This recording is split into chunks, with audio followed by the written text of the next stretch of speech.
నమస్తే, good morning. ఈరోజు వార్తల్లోని ముఖ్య అంశాలు. ఒకే దెబ్బకు రెండు పిట్టలు. వచ్చే ఎన్నికల్లో బీజేపీ బీఆర్ఎస్ ను ఓడించడమే నా లెక్క.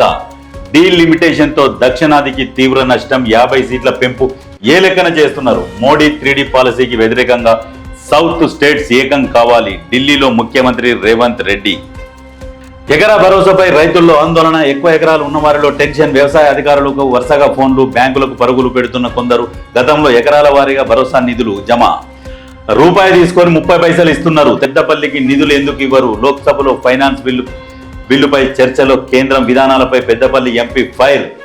పేదలకు మంచి చేసే ఓరుస్తలేరు. ప్రజల పట్ల బీఆర్ఎస్ కు బాధ్యత లేదు. Deputy CM. దక్షిణాదిపై వివక్ష దేనికి? రాష్ట్రాలు డీలిమిటేషన్ పై పోరాడాలి. 2034 వరకు సీఎంగా నేనే ఉంటా. నియోజకవర్గ విషయాల్లో కేంద్రం అన్యాయం. ఉత్తరాదిలో సీట్ల పెంపుతో దక్షిణాదికి నష్టం. అన్ని పక్షాలతో చర్చించాకే ముందుకెళ్లాలి. కేసీఆర్ నాకు రాజకీయ ప్రత్యర్థి మాత్రమే. గులాబీ పార్టీ క్షేత్రస్థాయిలో ఉనికి కోల్పోతున్నది. వరుస ఎన్నికల్లో ప్రజలు తిరస్కరించారు. ఢిల్లీలో జరిగిన కార్యక్రమంలో సీఎం రేవంత్ రెడ్డి. అయితే ఈ డీలిమిటేషన్ వల్లనేమో నార్త్లనేమో సీట్లు పెంచుతున్నారు, సౌత్లనేమో జనాభా ప్రాతిపదికన ప్రకారము పెంచుతలేరు. ఈ అసలు అంత దక్షిణాది మీద వివక్ష. ఎందుకంటే అక్కడ వాళ్లకు అధికారంలో వాళ్ళు ఉన్నారు కాబట్టి అక్కడ పెంచుకోవచ్చు, ఇంకా ఏమైనా చేయవచ్చు అన్న ఉద్దేశంతోనేమో అక్కడ చేస్తున్నారు. సౌత్ మీద చేస్తలేదు. అయితే పార్టీలకు అతీతంగా సౌత్లో ఉన్న రాష్ట్రాలన్నీ ఏకమై కొట్లాడాలి. రాజకీయాలు వేరు, మన దక్షిణాదికి అన్యాయం జరుగుతున్నది కాబట్టి కలిసి కొట్లాడాలని చెప్పేసి చెప్తున్నారు.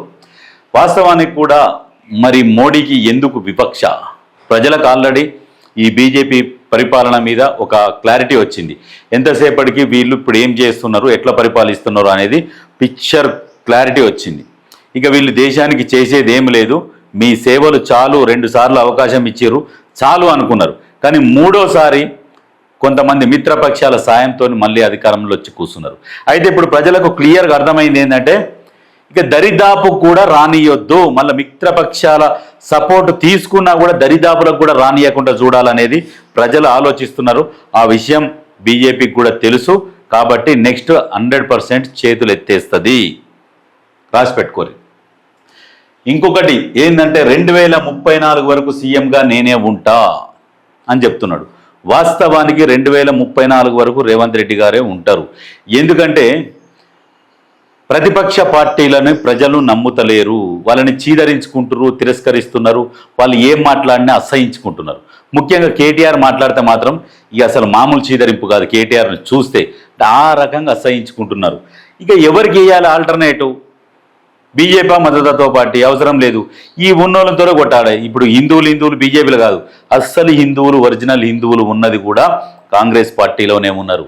తెలివి కల్లా హిందువులు కావచ్చు, క్రిస్టియన్స్ కావచ్చు, ముస్లిమ్స్ కావచ్చు, తెలివి కల్లా అందరూ తెలివి కల్లోళ్ళు మొత్తం ఉన్నది కాంగ్రెస్ పార్టీలోనే ఉన్నారు.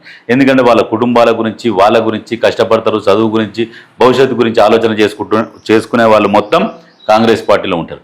ఎంతసేపటికి ఊడిగం చేయాలి, జై కొట్టాలి అని అనుకునేటోళ్ళు బీజేపీలో ఉన్నారు. మిగతా బీఆర్ఎస్లో ఉన్నారు కొంతమంది. బీఆర్ఎస్ అంటే ఇప్పుడు భూస్థాపితం అయిపోయింది. ఇప్పుడు ఇంకా ఏం లేదు. ఇప్పుడు ఇంకేంటంటే అన్ని పక్షాలతో చర్చించాకే ముందుకెళ్ళాలి. మరి ఎవరిని చర్చించకుండానే వాళ్ళ ఇష్టం వచ్చినట్టుగా ఏకపక్ష నిర్ణయం తీసుకున్నారు. ఈ ఏకపక్ష నిర్ణయానికి భవిష్యత్తులో ఖచ్చితంగా ప్రజలు బుద్ధి చెప్పాలి. నార్త్ వాళ్ళు కూడా బుద్ధి చెప్పాలి. ఎందుకంటే ఇప్పుడు అక్కడ సీట్లు పెంచుకొని ఇక మళ్ళీ అధికారంలోకి వద్దామన్న ఆలోచనతోని ఇక్కడ సౌత్ మీద వివక్ష చూపి తొక్కేయాలి సౌత్ని. సౌత్లో మనం ఎక్కడ కూడా అధికారంలోకి లేము కాబట్టి సౌత్ను తొక్కి పెట్టాలన్న ఉద్దేశంతో ఎంతసేపటికి బీజేపీ ఏం చేస్తుందంటే రాజకీయంగా మన పార్టీ బలంగా ఉండాలి, మనమే బలంగా ఉండాలి, మనం ఎప్పుడు కేంద్రంలో అధికారంలో ఉండాలన్న ఆ ధోరణిలోనే పాలిస్తున్నది. కానీ ఎంతసేపటికి రాష్ట్రాలకు దేశ ప్రజలు బాగుండాలి, దేశ యువత బాగుపడాలి, మనం పరిశ్రమలు తీసుకురావాలి, మన ఆదాయం పెరగాలి, జీడిపి పెరగాలి, పర్ క్యాపిటల్ పెరగాలి, మనము అభివృద్ధి చెందిన దేశాలతో పోటీ పడాలనేది కాన్సెప్ట్ పోయింది. బీజేపీ దగ్గర అది లేదు. ఎంతసేపటికి మేము అధికారంలో ఉండాలి, ప్రజలని చెక్కు చేతల్లో పెట్టుకోవాలి అనే కాన్సెప్ట్తో పరిపాలిస్తారు. కానీ దేశం గురించి మాత్రం ఎక్కడ లేదు. యుద్ధం వచ్చినా ఏదొచ్చినా మన దగ్గర వాళ్ళు పోయి డైరెక్టు ఇప్పుడు అమెరికా చెప్తేనే మనం వినే పరిస్థితి. ఎవరితో యుద్ధం చేయాలన్నా వాళ్ళు చెప్తే వినే పరిస్థితికి తీసుకొని వచ్చిండు మోడీ. ఓన్లీ గతంలో చాలామంది కొంతమందిని ఎక్కిరిచ్చారు. కానీ రోబో ఎవరంటే ఇప్పుడు రోబో ప్రధానమంత్రి మన మోడీ అయిపోయిండు. ఏకపక్ష నిర్ణయాలు లేవు. ట్రంప్ చెప్తేనే నిర్ణయం తీసుకునే పరిస్థితికి దేశం పరిస్థితి ఆ రకంగా తీసుకొని వచ్చిండు. ఎస్, ముమ్మాటికి లొట్టపీస్ కేసే. చేతనైతే నాపై చర్యలు తీసుకోవాలి, అధికారుల మీద కాదు. డైవర్షన్ కోసమే ఛార్జ్షీట్ డ్రామా. ప్రభుత్వం ఎఫ్ఈఓ సంస్థ నుంచి డబ్బులు రికవరీ చేయాలి. BRS working president KTR. ఈ లొట్టపీస్ కేసు అన్నావు, మరి పీగనికి ఇచ్చిన వాళ్ళకు ఎలక్షన్ కోడ్ ఉందని తెలియదా నీకు? నువ్వు లొట్టపీస్ గిట్టపీస్ అని మాట్లాడుతున్నావు. మరి ఆర్థిక శాఖ ఇప్పుడు కనీసం క్యాబినెట్ నిర్ణయం తీసుకుందా? ఆర్థిక శాఖ ఆమోదం ఉన్నదా? మరి లొట్టపీస్ కేసు అని మాట్లాడుతున్నావు. వాళ్ళ దగ్గర నుంచి రికవరీ చేయాలంట. మరి ఎందుకు ఇచ్చినట్టు? పిగనికి ఇచ్చినట్ట వాళ్ళకు. ఇప్పుడు రికవరీ చేయమన్నది ఎందుకు? ఇచ్చుడెందుకు? ఇవన్నీ కథలు ఎందుకు? మరి ఎందుకు కూర్చోబడుతుంది? లాగులు తడుస్తున్నాయి లొట్టపీస్ కేసు అని. లాగులు తడుస్తున్నాయి లొట్టపీస్ కేసు అట. మరి ఎదుర్కో. లొట్టపీస్ కేసు అన్నప్పుడు సపడే కూర్చొని ఎదుర్కోకుండా లొట్టపీస్ కేసు, ఆ కేసు, ఈ కేసు అంటే నీకు చట్టం అంటే గౌరవం లేదా? గౌరవం లేకుండా కేసులను లొట్టపీస్ కేసులు, ఆ కేసులు, ఈ కేసులు అని మాట్లాడుతున్నాం. అయితే ఇక్కడ సీతక్క ఏమంటుందంటే, లొట్టపీస్ కేసు అయితే అంత భయం ఎందుకు? అధికారులపై కపట ప్రేమ ఆపాలి. రెడ్ బుక్ బెదిరింపులు మర్చిపోయారా? దమ్ముంటే ధైర్యంగా కేసును ఎదుర్కోవాలి. మేకపోతు గాంభీర్యం దేనికి? కేటీఆర్కు మంత్రి సీతక్క కౌంటర్. ఇట్లా కొట్టాలి, కౌంటర్లు కొట్టాలి. మాకెందుకులే, పార్టీ చూసుకుంటుంది, మా గడప నింతే దరిద్రం భాష అన్నట్టు కొంతమంది ఉన్నారు కాంగ్రెస్ పార్టీలో కూడా. అట్లా కాదు, కౌంటర్లు కొట్టాలి. కొడితే తెలుస్తుంది. రెడ్ బుక్ ఉన్నది, అధికారులను ఒక్కొక్కరు మీ పేర్లు రాసుకుంటున్నాం, మీ సంగతి చెప్తాం అధికారులని. ఎక్కడ పోయినాయి red book? Red book colour మారిందా? బెదిరింపులు ఎక్కడ పోయినాయి? ఇప్పుడు ఎందుకు భయపడుతున్నావు? మరి అధికారులను ఎందుకు వెనకేసుకొచ్చుకుంటున్నావు? ఇప్పుడు నువ్వు చెప్తేనేగా వాళ్ళు చేసింది. అంటే వాళ్ళ ప్రమేయం ఉంటుంది కదా ఖచ్చితంగా. వాళ్ళు చెప్తారు, నా మీద తీసుకో చర్యలు. నువ్వెవరు చెప్తందుకు? నీ మీద తీసుకుంటందుకు. నువ్వేం చేసినావు? అధికారులు కూడా వాళ్ళకు బాధ్యత ఉంటుంది. నువ్వు చెప్పంగానే చేయకూడదు. వాళ్ళు రూల్స్ పాటించాలి. రూల్స్ పాటించకుండా పని చేసినందుకు వాళ్ళ మీద కూడా చర్యలు ఉంటాయి. వాళ్ళ మీద ఎందుకు? నా మీద తీసుకోర్రి, మొత్తం నేనే చేసిన, ఇవన్నీ ఎందుకు? మరి వాళ్ళకు తెలియదా? వాళ్ళకు బాధ్యత లేదా? ప్రభుత్వ ఉద్యోగం చేస్తున్నప్పుడు, ఉద్యోగంలో ఉన్నప్పుడు ఇది తప్ప ఒప్ప, నా చట్టానికి అనుగుణంగా పోవాలన్నా, చట్టానికి వ్యతిరేకంగా ఏం నిర్ణయం లేకుండా కేటీఆర్ చెప్పిండు చేస్తాము అంటే ఇక కేటీఆర్ వాళ్ళకు బాస్ అయ్యిండు. ఇప్పుడు కూడా బాస్గా ఉద్యోగం తీసేసుకున్నాక తీసుకుపోయి నీ పార్టీలో జాయిన్ చేసుకో, కడవ కప్పుకో, వాళ్ళకి మంచి పోస్టులు, నెక్స్ట్ మంత్రి పోస్ట్ ఇస్తామని చెప్పి జాయిన్ చేసుకో.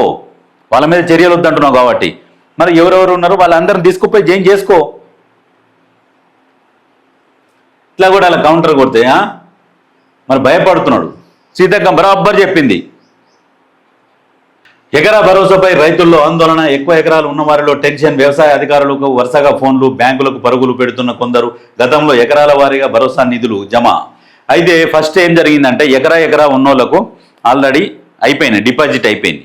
ఇప్పుడు నెక్స్ట్ కూడా ఈ మంత్ ఎండ్ వరకు మొత్తం 9,000 కోట్లు ఎంతమంది అవుతున్నారో అంతమందికి జమ అవుతున్నాయి. ఎక్కడ కూడా టెన్షన్ పడాల్సిన పని లేదు. రైతులు ఖచ్చితంగా గతంలో ఎట్లా పడ్డాయో అదే రకంగా పడతాయి. ఎందుకంటే కొంత బడ్జెట్ మన దగ్గర ఉన్నదాన్ని బేస్ చేసుకొని వేస్తున్నారు. ఇప్పుడు గనక రైతు భరోసా గనక ఇప్పుడు మొదలవుతున్నది కదా, ఇక నెక్స్ట్ నుంచి మీరు ఎదురు చూడాల్సిన పని లేదు. కరెక్ట్ సమయానికి రైతు భరోసా పడుతుంది. రూపాయి తీసుకొని 30 పైసలు ఇస్తున్నారు. తెలంగాణపై కేంద్రం వివక్ష. గడ్డం వంశీకృష్ణ. పేదల పొట్ట కొట్టి అదానీ అంబానీలకు 1000 కోట్ల పన్ను మినహాయింపుల భారీగా ఆదాయం అందిస్తున్న పెద్దపల్లికి నిధులు ఎందుకు ఇవ్వరు? లోక్సభలో ఫైనాన్స్ బిల్లుపై చర్చలో కేంద్రం విధానాలపై పెద్దపల్లి ఎంపీ ఫైర్. మరి రూపాయి తీసుకొని 30 పైసలు ఇస్తున్నారు. మరి గతంలో ఏ రోజన్నా బీఆర్ఎస్ ప్రశ్నించిందా? తీసుకోపోయి ఇది మాదేం పోతుంది, తెలంగాణ ప్రజల సొమ్ము, మాకు వచ్చినంతనే చాలు, మేము ఇంకా నీకు చాలు అని అనుకొని కూర్చున్నారు. ఇప్పుడు అడుగుతున్నారు ఏం జరుగుతుంది తెలంగాణలో. ప్రజలందరూ తెలుసుకుంటున్నారు. ఇప్పుడు కేంద్రం ఎంత దోసుకపోతున్నది, మనకు రిటర్న్ ఎంత ఇస్తున్నది, అని తెలంగాణకి ఏం చేస్తున్నది, అసలు సౌత్ మీద ఈ వివక్ష చూపిస్తున్నది అనే దానికి క్లియర్ కట్గా అర్థమవుతున్నది. మన దగ్గర ఉన్న బీజేపీ ఎంపీలు ఏం చేస్తున్నారు? 2 కేంద్ర మంత్రులు, 6 ఎంపీలు, ఎక్కడ వాయమీది? ఇటువంటి కాడ ప్రశ్నించారు. కాడ గుడిగుల కొట్టిర్రు, రోడ్డు కట్టం పెడితే గుడిగుల కొట్టిర్రు. మనం మొల్దారం కట్టుకున్నామన్నా వస్తుంది, మొల్దారం కట్టుకున్నామన్నా ముచ్చట మింగనీకి ఉంటారు. మరి ఇటువంటి వాటిని మన తెలంగాణకు అన్యాయం జరుగుతున్నప్పుడు మాట్లాడడానికి కూడా ఉండాలి కదా. ఎక్కడ పోయి మొల్దారం మంత్రి కిషన్ రెడ్డి ఎక్కడ పోయిండు? మిగతా ఎంపీలు ఎక్కడ పోయిండు? ధర్మపురి అరవింద్ ఎక్కడ పోయి? రఘునందన్ రావు పెద్ద ముచ్చట్లు చెప్తాడు. మన బీఆర్ఎస్ కోటేసిండు కదా, ఎక్కడ పోయిండు రఘునందన్ రావు? ఈటెల రాజేందర్ అన్నేడి వీళ్ళందరూ అడగాలి. ఎందుకు తెలంగాణకి ఎందుకు అన్యాయం చేస్తున్నారు? మీకు ఎందుకు ఓట్లేసిరు ప్రజలు? మరి మీరు ఏం చేయనీకున్నారు తెలంగాణని? చిల్లర వాటికి కాదు మీరు కొట్లాడాల్సింది. తెలంగాణ గురించి కొట్లాడండి, ఫైట్ చేయండి. ఏమో గుడి రోడ్డు కట్టడం వస్తే గుడి మెట్లు గులగొడితే గుడి గులగొట్టిర్రు, ఇది ఎందుకు చేయరా? ఈ చిన్న వాటిని దృష్టిలో పెట్టుకుని ప్రజలను రెచ్చగొట్టి పబ్బం గడుపుకున్నాడు కాదు. తెలంగాణకు జరుగుతున్న అన్యాయం గురించి కేంద్రాన్ని నిలదీయరి. ఇందుకేనా మీరు గెలిచింది? ప్రజలు ఇందుకేనా మిమ్మల్ని గెలిపించింది? ముందే చెప్పురు ఎలక్షన్లలో కూడా, మేము గుడులు కూడా కొడితే అడ్డంగా ఉంటాం, మా గుడుల కోసం మమ్మల్ని గెలిపిర్రి, తెలంగాణ అభివృద్ధికి కాదు, తెలంగాణ అభివృద్ధి మాకు సంబంధం లేదు, ఓన్లీ గుడిలకు మాత్రమే మేము జై శ్రీరామ్ అనుకుంటేనే తిరుగుతాము, మిగతా అభివృద్ధి అవసరం లేదు, ఏమైనా బియ్యం అవసరం లేదు, తిండి అవసరం లేదు, ఏ పథకాలు అవసరం లేదు, మాకు ఓన్లీ గుడులే కావాలి, అయ్యే బువ్వ పెడతాయి మీకు, అయ్యే మిమ్మల్ని కాపాడుతాయని అట్లా చెప్పి ఎలక్షన్లకు రండి. ఇటువంటి వాటి మీద మాట్లాడాలి, ప్రజలకు అవగాహన కల్పించాలి. కాంగ్రెస్ పార్టీ వల్ల అవగాహన కల్పిస్తున్నారు, ప్రజలలో చైతన్యం తీసుకొని వస్తున్నారు. బీజేపీ చేస్తున్న అరాచకాలు ఏంది, వాళ్ళ దోపిడీ ఏంది తెలవాలి ప్రజలకు. ఎంతసేపటికి మేమేదో దేశాన్ని ముందుకు తీసుకుపోతున్నామని. ఏం తప్పు చేసిర్రు, ఏం రైతులకు ఏం రుణమాఫీ చేసింది బీజేపీ? ఆ బడా కంపెనీలకు, అంబానీ అదానీలకేమో వాళ్ళు లోన్లు తీసుకుంటే వాళ్ళకు మాఫీ చేస్తారు 1000 కోట్లు. మరి రైతులు ఏం పాపం చేసిర్రు? రైతులకు ఎందుకు చేయరు? వాళ్ళకా మీరు చేసేది? ఇవన్నీ ప్రశ్నించాలి, జనాలు ఆలోచన చేయాలి. బీజేపీ చేస్తున్న పాలసీ ఏంది, అది తీసుకొచ్చిన పాలసీ ఏంది, వాళ్ళు పరిపాలిస్తున్న ఎట్లా పరిపాలిస్తున్నారో ఆ విధానాలు ఏంది, ఇవి ఒకసారి ఆలోచన చేయండి. ప్రభుత్వ విధానాలు ఏంది, ఏం చేస్తున్నది, రైతులకు ఏం చేసింది? రైతులకు ఏది ప్రధానమంత్రి కింద 2000 వేసి మిగతాదేమో 1000 కోట్లేమో అంబానీ అదానీలకు మాఫ్ చేస్తుందా? విజయ్ మాల్యాకు, అంబానీలకు, అదానీలకు, వాళ్ళ లోన్లు తీసుకున్న వాళ్ళకు 1000 కోట్లు ఉన్న వాళ్ళకు మాఫీ. ఏం వాళ్ళు అడక తింటుర్రా? వాళ్ళ ఆస్తులు సీజ్ చేస్తే కాదా? ఎందుకు మాఫ్ చేయాలా వాళ్ళకు? రైతులు ఏం పాపం చేసిర్రు? రైతులకు ఎందుకు మాఫ్ చేయరు? దాదాపు భూములు లేకుండా, ఇల్లు లేకుండా కిరాయిలలో ఉన్నాయి పేద ప్రజలు ఉన్నారు. వాళ్ళకి ఈరి జన్ధన్ ఖాతా అన్నారు, 15 లక్షలు అన్నారు, వాళ్ళకి ఈరి. మీరు చేసేది లేదు, ఏమీ లేదు. ఎంతసేపటికి అగో మన రామ్ మందిర్, మనం జై శ్రీరామ్, ఇగో వీళ్ళు వస్తురు మన దగ్గరికి, మనం వీళ్ళని నిలగొట్టాలి, ఇది మనం చేయాలి, ఆ ముచ్చట చెప్పుడే కానీ పేద ప్రజలను బాగు పెట్టాలి అనే ఆలోచన బీజేపీకి లేదు. అది రాదుగా, బీజేపీకి అయిపోయింది, బీజేపీ శకం ముగిసిపోయింది. ఇట్లా అడగాలి సమస్య